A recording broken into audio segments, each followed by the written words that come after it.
어릴 적에 딱지치기와 구슬치기를 좋아했습니다. 그 당시에 아이들이 다 그렇지 않았겠는가 생각하실지 모르겠지만 저는 정도가 아주 심했습니다. 사실 저는 딱지나 구슬을 사본 적이 없을 만큼 대체로 잃지 않고 땄던 것 같아요.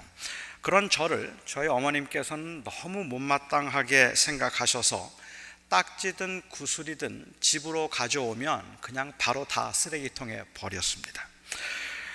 그렇기 때문에 저는 딱지를 항상 집 근처 땅에 묻어두고 그리고 구슬이나 딱지를 땅에다가 묻어두었고, 다른 동네로 원정을 갈 때는 구두상자에 한 반쯤 채워가지고 떠나고는 했는데 반나절쯤 놀고 나면 구두상자 가득히 그리고 주머니마다 딱지로 가득 꽉꽉 채워서 돌아옵니다.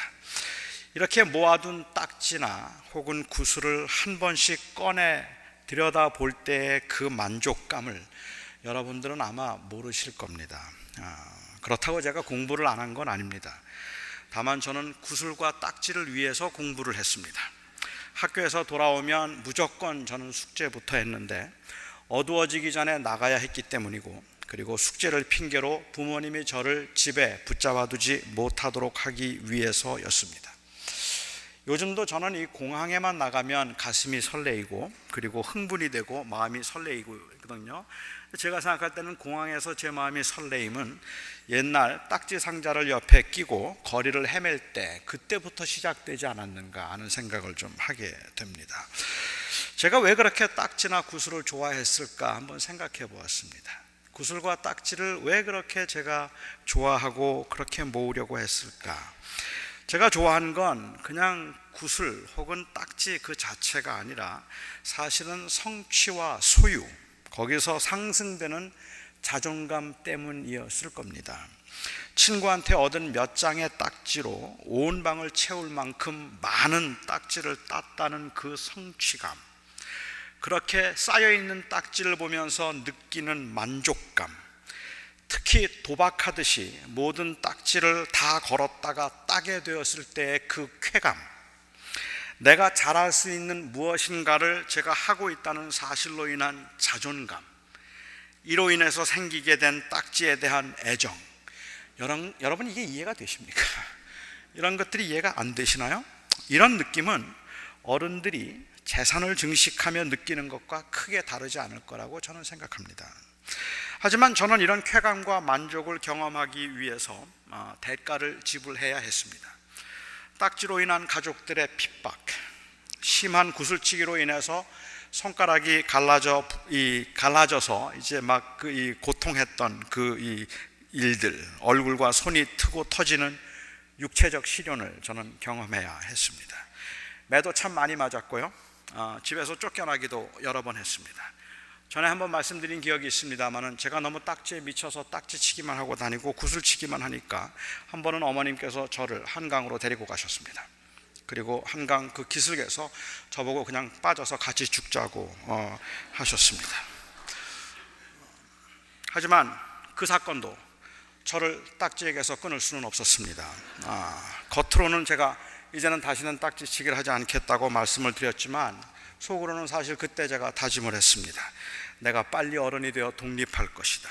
어른이 되면 방방곡곡 다니면서 딱지치기를 해서 전국에 노진준이라는 이름 석자 남기고 내가 행복하게 살 것이다. 그런데요, 제가 중학생이 되면서 그렇게 좋아하던 놀이를 끊었습니다. 중학생들 중에 딱지 치는 친구가 한 명도 없었기 때문에 그렇기도 했겠다 싶기도 하지만, 그런데 중학생이 되면서 정말로 재미가 없어졌습니다. 그래서 저는 그것을 끊었습니다. 제가 초등학생 때 가졌던 생각, 딱지에 미쳐서 앞날을 알지 못하고 당장의 쾌락을 추구하며 딱지와 구슬을 모아 행복하게 살겠다는 생각, 그로 인하여서 부모님에게 했던 끊임없는 반항과 고집, 오늘 본문에서는 이것을 세 가지 말로 표현을 하고 있습니다.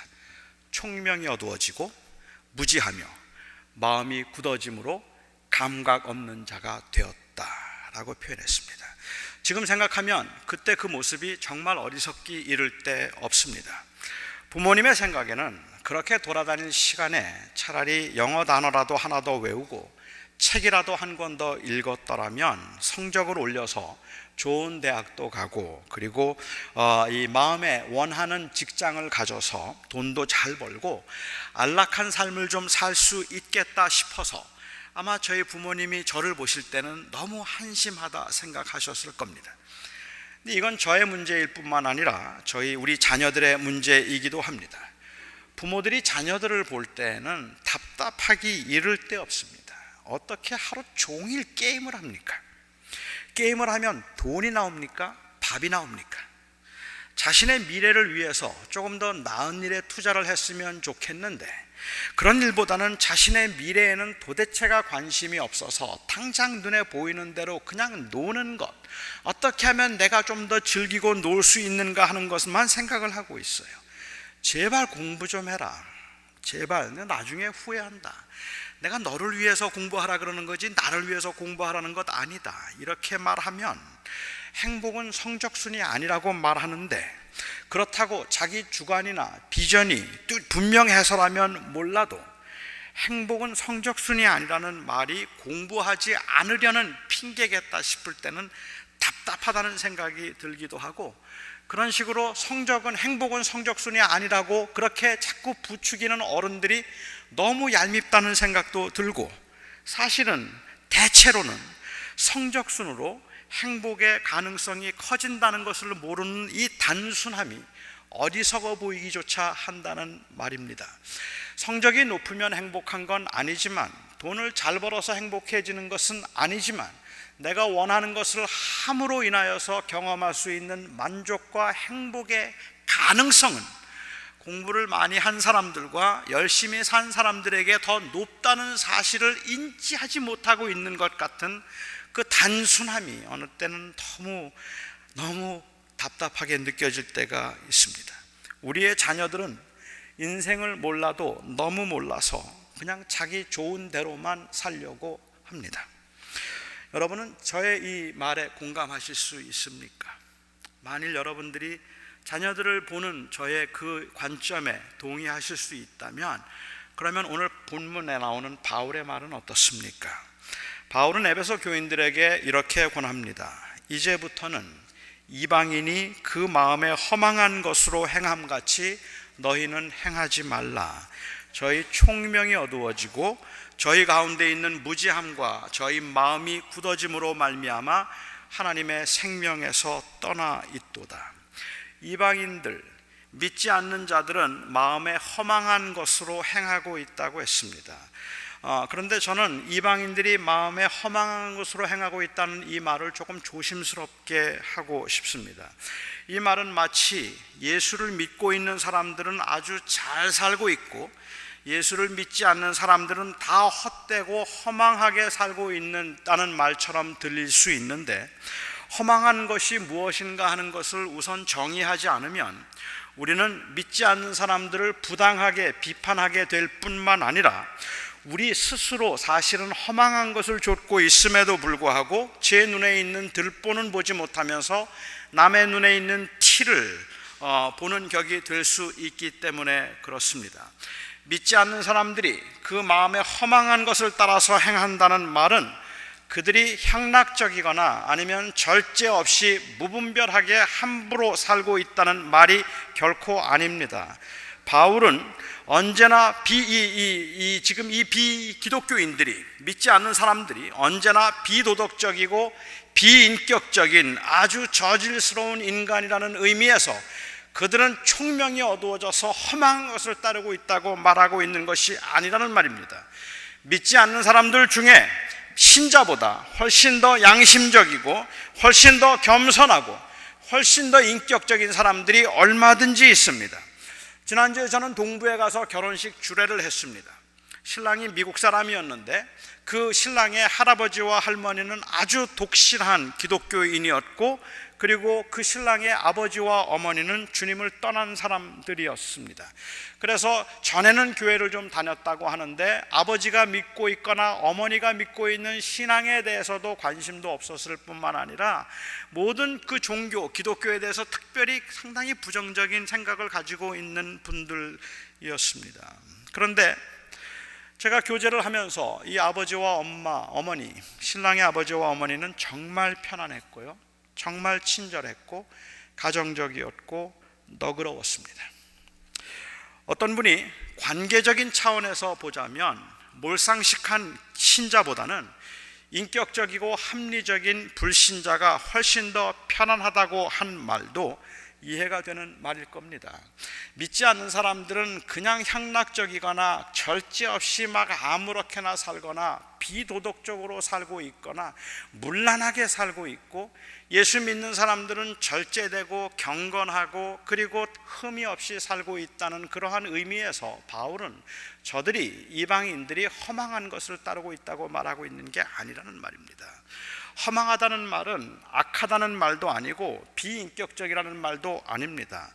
어떤 학자는 여기에 말하는 허망을 good for nothing 이라고 이렇게 풀이를 했습니다. good for nothing, 아무 의미가 없는 것들이라는 의미일 겁니다. 허망하다는 말은 그러니까 이런 의미입니다. 제가 만일 15살에 죽게 되어 있다고 한번 가정해 보죠.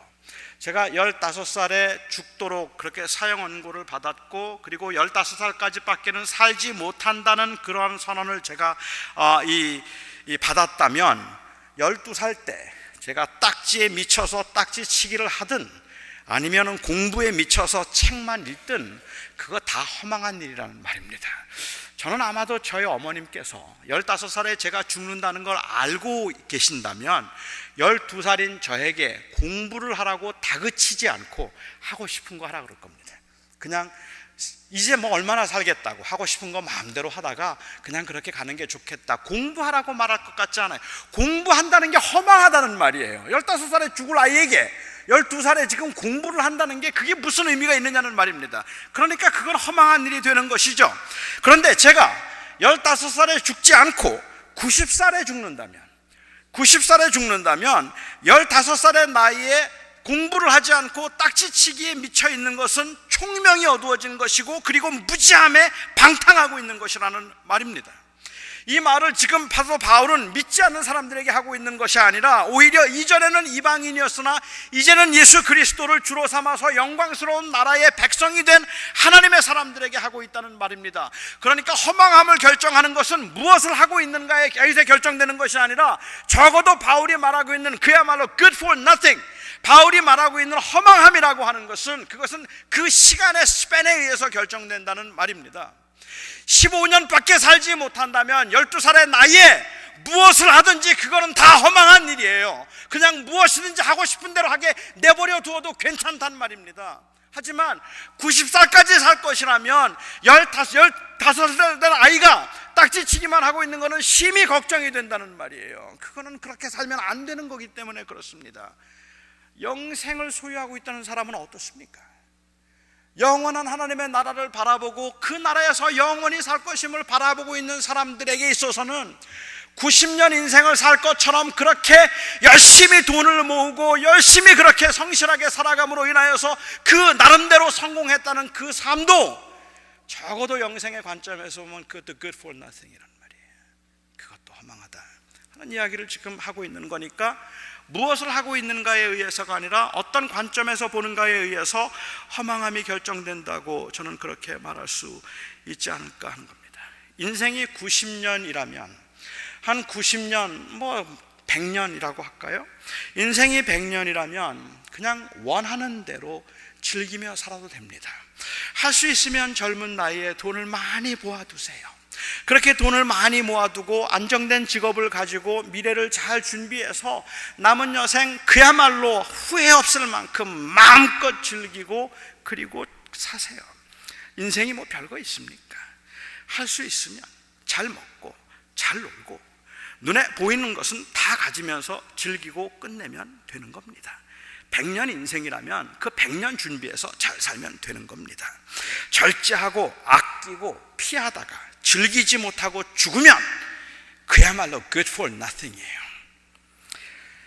그런데 영생에 대한 믿음과 고백을 가지고 사는 사람들이라면 그 마음에 허망한 것, 일시적인 만족에 빠져서 시간을 낭비하는 것은 어리석은 일입니다. 한 번은 주님께서 이 영광스러운 나라를 기업으로 소유하고 살아간다고 말하면서도 눈에 보이는 대로 살아가는 사람들을, 그 사람들의 허망함을 지적하시면서 이런 비유를 말씀하신 적이 있었습니다. 어떤 불의한 매니저가 있었습니다.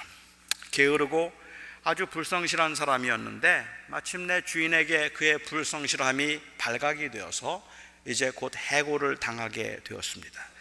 자기가 곧 해고를 당하게 될 것임을 알았던 이 매니저는 혼자 생각했습니다. 내가 이제 해고를 당하고 나면 그러면 내가 뭘 하면서 살아야 되지?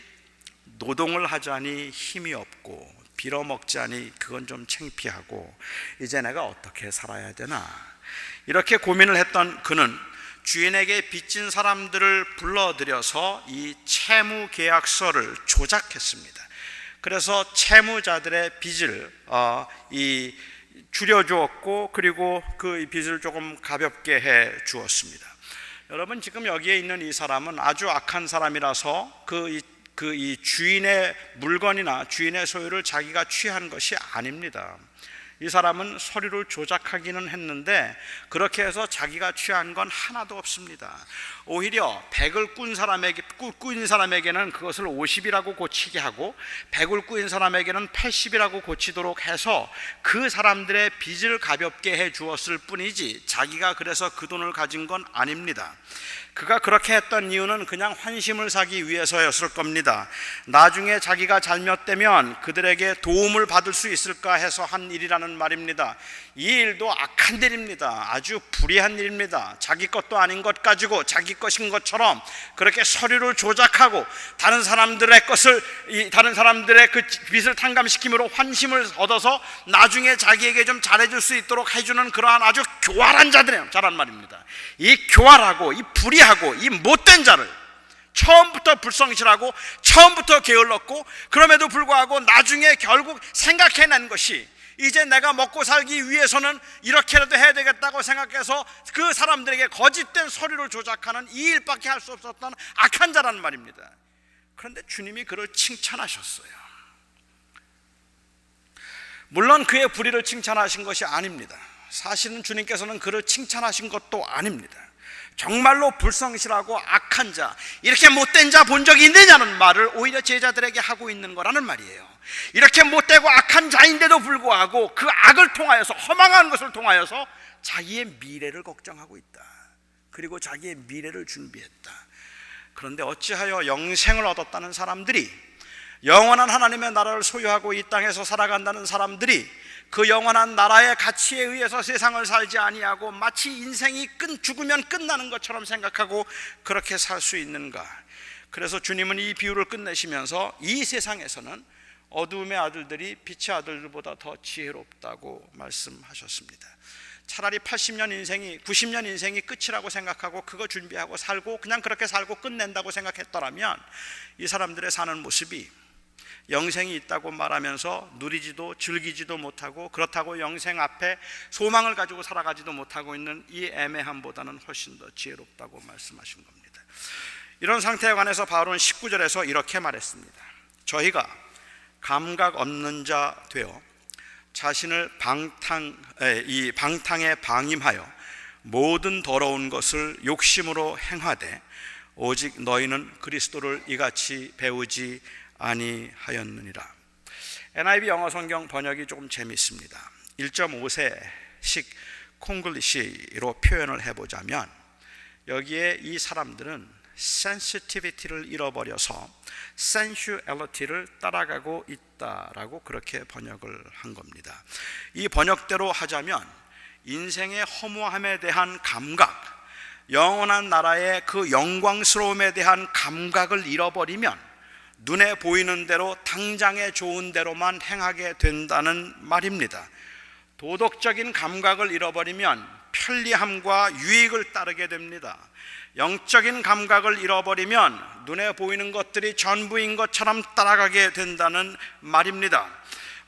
반대의 경우도 성립합니다. 눈에 보이는 쾌락을 따르고 편리함에 익숙해지면 영적인 감각이 무디어지게 되고 마침내는 그 감각을 잃어버리게 된다는 말입니다. 똑같은 센스라서 sensuality와 이 sensitivity가 혼동될 수 있지만 둘은 엄연히 다른 것이라서, 아니 때로는 정반대의 것이라서 경계를 하지 않으면 마음에 흡족하다고, 내 마음에 든다고, 만족스럽다고 그 자체를 축복인 줄 알고 있다가 망할 수 있다는 말입니다. 교회가 부흥할 때에 이 교회가 도대체 무엇인가 하는 것에 관해서 민감하지 않으면 부흥을 즐기다가 망하게 되는 것이고, 예배의 그 찬양이 사람을 열광시킬 때에 그 찬양이 정말로 하나님을 영화롭게 하고 있는가에 민감하지 않으면 자기 도취에 빠져버리고 마는 거라는 말입니다. 사업이 잘 되고 돈이 많이 벌릴 때에 내가 어디에 속한 누구인가 하는 것에 민감하지 않으면 성취와 만족감에 길을 잃어버리게 되는 법이라는 말입니다. 내가 누구인가, 내가 무엇을 위해서 살아가는 사람인가 하는 것에 대해서 민감하지 않고 그 센스에 만족을 인하여서 이것이 마치 축복인 것처럼, 이게 마치 행복인 것처럼 생각하고 살아가다가 망하는 수가 있다는 것을 오늘 경계하고 있다는 말입니다. 똑같은 센스임에도 불구하고 우리가 정말로 그 하나님의 백성으로서, 하나님의 자녀로서의 우리의 정체성에 대해서 민감하지 않는다면 우리는 그 센슈얼리티 자체를 마치 굉장한 축복인 것처럼 누리게 될 수 있다는 말이에요. 그렇다면 바울이 말하고 있는 감각, 이 감각 없는 자가 되지 않기 위해서 감각이란 무엇인가? 바울이 말하는 감각이란 하나님의 생명에서 떠나지 않은 상태, 영생을 느끼고 은혜를 느끼고 있는 상태를 의미하고 있는 것입니다. 다른 말로 하자면 그리스도인들이 가지고 있는 이 믿음의 고백에 민감한 상태가 바로 영적으로 깨어있는 상태, 감각이 살아있는 상태라는 말입니다. 바울은 이 감각과 관련해서 우리가 그리스도를 그렇게 배우지 않았다라고 그렇게 이야기를 하고 있습니다. 바울이 말하고 있는 배움이라고 하는 것은, 이것은 지식이 아니라 관계입니다. 그러니까 예수님께서 말씀하신 비유들, 예수님이 행하신 기적들, 예수님께서 가르쳐 주신 교훈들, 이것들을 성경 공부를 열심히 해서 많이 배웠다는 말을 하고 있는 것이 아니라 예수 그리스도를 통해서 그들에게 주어진 새로운 피조물로서의 정체성을 발견하고 그 그리스도 안에서 그 관계가 점점 깊어지게 되었다는 이야기를 하고 있는 거라는 말입니다. 그렇게 관계가 깊어진 사람이라면 그 영적인 관계, 영적으로 내가 하나님의 피조물이며 예수 그리스도 안에 있다는 사실이 내 안에서 감각이 살아있으면 우리는 눈에 보이는 것을 따라서 방탕하면 안 된다는 이야기를 하고 있다는 말입니다. 우리가 누릴 수 있는 이 영광스러움은 단순히 미래에 우리에게 임할 일이 아니라 그리스도 안에서 의롭다 하심을 받음으로 지금 현재 우리에게 임한 것임을 에베소를 통해서 바울은 누누이 강조한 바 있습니다. 우리가 이 땅에서 쾌락과 향락을 쫓지 않고 거룩하게 살아야 하는 이유는 단순히 우리가 거룩한 하나님의 사람으로 영원한 나라에 살게 될 것이기 때문에 그런 것이 아니라 지금 우리가 그리스도 안에서 거룩한 사람들이 되었기 때문에 그런 겁니다. 그런데 우리가 그리스도 안에서 새로운 피조물이요 영원한 하나님의 나라를 소망하며 살아가고 있는 사람들이라는 감각을 자꾸 잃어버리게 됩니다. 그러면 옛날 습관을 따라서 일시적인 만족을 따라 살면서 거기에서 느끼고 있는 그 센슈얼한 것들이 마치 정직한 감정인 것처럼 생각하게 되는데, 적어도 하늘에 속한 사람들에게는 이것보다 허망한 일은 없다고 말하고 있다는 말입니다.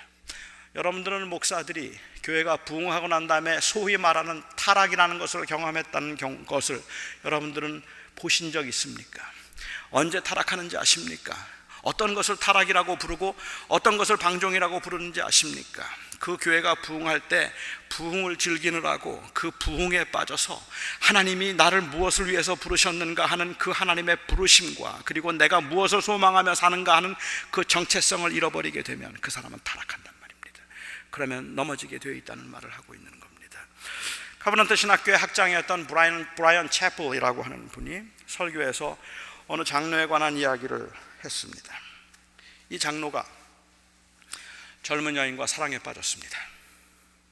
그래서 결국은 평생 함께 살았던 아내와 이혼을 하고 그리고 그 여인과 함께 살기로 했습니다. 그래서 이혼을 했어요. 담임 목사가 그를 만났습니다. 그때 장로가 이렇게 말했답니다. 나는 지금까지 내가 살아있다는 느낌을 이렇게 생생하게 가져본 적이 없습니다. 이 말은 우리에게 너무 익숙한 말입니다. 이 말은 시험에 빠진 사람들이 아주 자주 하는 말이고, 인생의 무료함과 답답함을 느끼는 사람들이 하고 싶어하는 말입니다. 나는 지금까지 살면서, 내 아내와 살면서 지금 이 젊은 여인을 만나서 이렇게 사랑을 느끼는 것만큼 더 내가 살아있다는 느낌을 가져본 적이 없습니다. 그동안은 너무 무료했고, 그동안은 너무 지루했고, 그동안은 인생이 너무 허망하다는 생각을 하고 있었는데, 이 여인을 만난 다음부터 내가 생기가 돌고 살아가는 의미가 생기고 가슴이 다시 뛰기 시작했습니다. 그렇게 말하면 그것이 내가 이렇게 그 정직한 감정과 지금 내가 느끼고 있는 이것이 바로 사는 삶의 의미가 아니겠습니까? 뭐 말할 수 있잖아요. 그런데 이 장로는 오늘 바울 사도의 말에 의하면 영적인 감각을 잃어버려서, 센시티비티를 잃어버려서 센슈얼리티에 빠져버린 겁니다. 방탕함을 따르고 있는 거라는 말입니다. 그것은 허망한 짓을 하고 있다는 말입니다. 적어도 영적인 영생의 관점에서 본다면 이 말은 15살 먹은 제가 딱지치기에 빠져서 그 딱지치기에 몰입해 있는 저를 저희 어머님께서 꾸짖으시는데, 그 꾸짖는 저희 어머니에게 저는 딱지치기를 할 때 제가 살아있다는 느낌이 들기 때문에 앞으로도 이 딱지치기를 포기할 수 없습니다라고 말하는 것과 하나도 다르지 않다는 말이에요. 그런 말 아니겠습니까? 이게 지금 내가 즐기고 있는 건데, 여기서 나는 인생의 즐거움과 의미와 쾌락을 느끼고 있는데 이걸 그만두고는 내가 무슨 재미로 인생을 살겠습니까? 라고 말하는 것과 다르지 않다는 말입니다.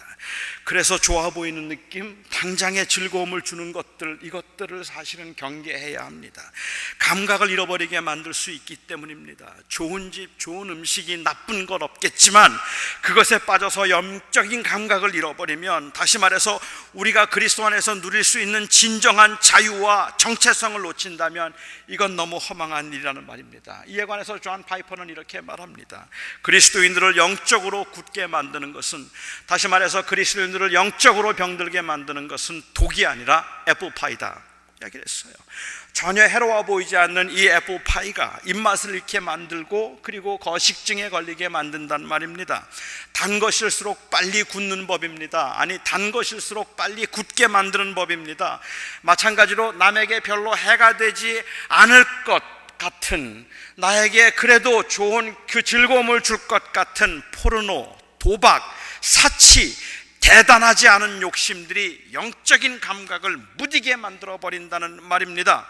심지어는 종교적인 그 열심도 영적인 감각을 무디게 할 수 있음을 우리가 기억해야 합니다. 교회 봉사를 많이 하는 것도, 교회 봉사를 하지 않는 것도 영적인 감각을 무디게 할 수 있습니다. 다시 말씀드립니다. 영적인 감각이란 우리가 그리스도와 연합함으로 영광스러운 하나님의 나라에 속한 자로 의와 거룩함을 입은 하나님의 백성임을 민감하게 인식하고 살아가는 것, 이것이 바로 영적인 감각이 살아있는 것입니다. 내가 하나님의 사람이라는 것을 잊지 말라는 말입니다. 영원한 하나님의 나라를 소망하며 살아가는 사람들인 걸 잊지 말라는 말입니다. 답답할 수 있습니다. 힘들 수 있습니다. 도대체 나는 왜 이럴까? 첫사랑을 잃어버린 것 같고, 내가 마치 그 첫사랑을 잃어버려서 지금 내가 아무것도 아닌 것처럼 느껴지기도 하고, 그러한 디프레션에 빠질 수도 있다는 말입니다. 하지만 그 여러분들을 디프레션에 빠지게 만들었다는 그 센스조차도 의식하거나 아니면 거기에 의존하지 말라는 말입니다. 그 센스가 아니라 우리에게 정말로 필요한 것은 약속이에요. 그 하나님의 약속 때문에 우리는 하나님의 자녀이고 영원한 하나님의 나라를 바라보며 살아가는 사람들이라는 말입니다. 여러분들이 영적으로 열심히 되어서 기도가 뜨거워진다고 말을 할 때, 그리고 여러분들이 여러분들의 마음의 시원함을 느낄 때조차라도 여러분들은 거듭 물어봐고 확인해야 되는 것이 있다면 그것은 바로 내가 어디에 속한 누구인가 하는 것입니다. 여러분들이 이 땅에서 형통하고 성공하고 정말로 잘 되어서 모든 것들이 정말 술술 풀려서 그야말로 이전에 경험해 본 적이 없는 영광을 누리고 있다고 할지라도 여러분들이 한번 확인해보고 물어야 되는 것이 내가 과연 누구인가 하는 것이고, 거기에 답이 없으면 여러분들은 센슈얼한 것은 만족시키고 있는지 모르지만 센시티비티를 잃어버릴 수 있다는 말입니다. 그런데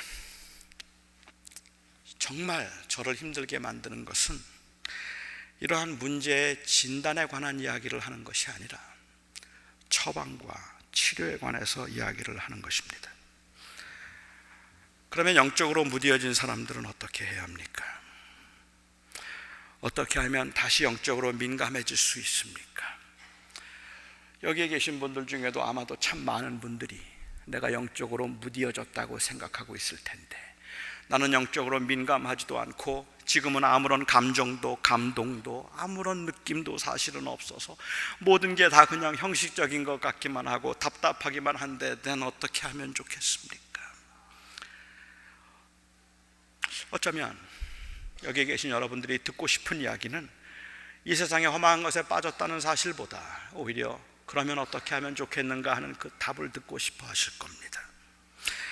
하지만 애석하게도 저는 여러분들에게 별로 좋지 않은 소식을 전해야만 합니다. 저는 모르겠습니다.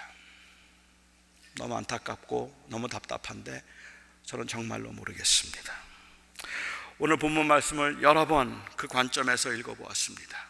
아니, 그냥 영적으로 건강한 사람의 입장에서 말하지 말고 영적으로 병든 사람의 입장에서 한번 이 말씀을 읽어보면 어떨까, 영적으로 무뎌진 입장에서 읽어보면 어떨까 하는 생각을 가지고 이 말씀을 거듭 또 몇 번 읽어보며 도대체 답은 무엇일까, 어떻게 하면 극복할 수 있을까, 어떻게 하면 이길 수 있는가, 그 노하우를 어떻게 하면 교인들에게 내가 말해줄 수 있을까 하는 생각을 하면서 읽어보았습니다. 기도하면 된다고요? 말씀을 읽으라고요? 문제는 영적인 감각을 잃어버리면 기도가 하기 싫어요.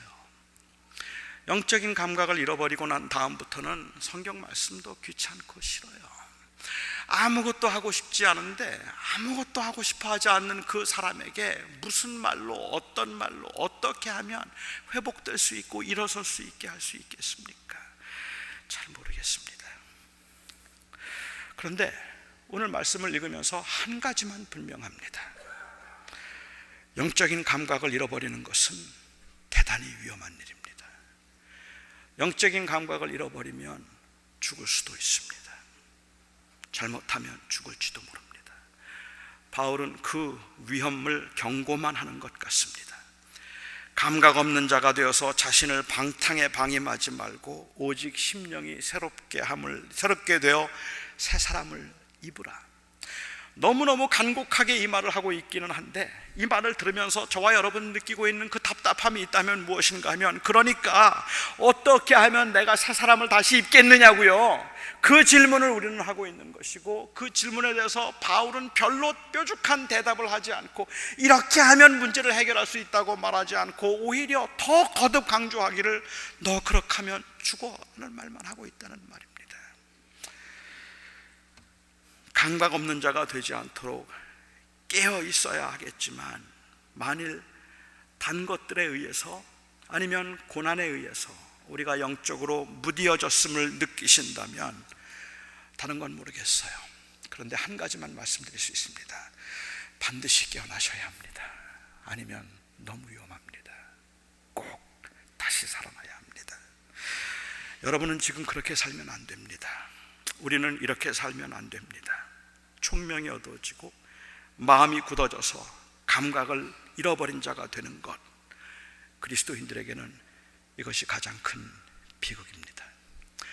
성공이 여러분들의 마음을 무디게 만들었든 아니면 고난이 여러분들의 마음을 무디게 만들었든, 여러분들이 어떤 모양으로 단 것들을 즐기다가 그렇게 되었든 아니면 심한 시련 가운데서 여러분들이 방향을 잃어버리게 되었든 간에, 저는 여러분들에게 지금 그러니까는 영적으로 다시 뜨거워지는 그런 감정들, 아니면은 여러분들의 첫 신앙을 회복하라고 하는 그 말들처럼 처음에 가졌던 그러한 열심이 여러분들의 솟아나고 여러분의 마음속에 그러한 늘 회개하는 마음과 그리고 그 은혜로 인하는 감격에 여러분들의 마음이 뛸 듯이 기뻐지는 그러한 감정들, 그러한 센스들을 회복하라는 이야기를 하고 있는 게 아닙니다. 저는 여러분들에게 오히려 지금 드리고 싶은 말씀은, 우리가 하나님의 사람들이 아닙니까? 우리는 영원한 그 나라를 바라보며 살아가는 하나님의 사람들이 아닙니까? 이 일에 우리가 센시티브해야 합니다. 그것을 회복해야 합니다. 기도하겠습니다.